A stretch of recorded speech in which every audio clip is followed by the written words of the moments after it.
Alright guys, so today I'm doing a review of this M&M Meats shrimp platter. I've never tried their shrimp platters, but they always got like good reviews, so I wanted to try it out. Now, I'm going to show you guys. I'm going to open this up. The sauce is actually not the greatest, and I'll show you why. So, I didn't read the ingredients until later, but if you look here, the ingredients of the shrimp is fine, but if you look here, the cocktail sauce right there, and you'll see they actually put craginin in there, so be aware of that. And all right, they I don't know why they even bothered. You didn't really need it in there, so but there it is. We're gonna do a quick taste test. Let me open this up. I'll be right back.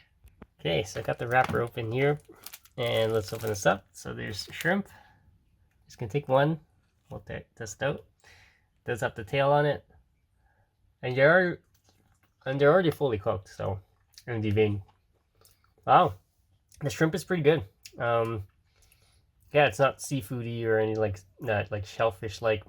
Actually tastes pretty fresh.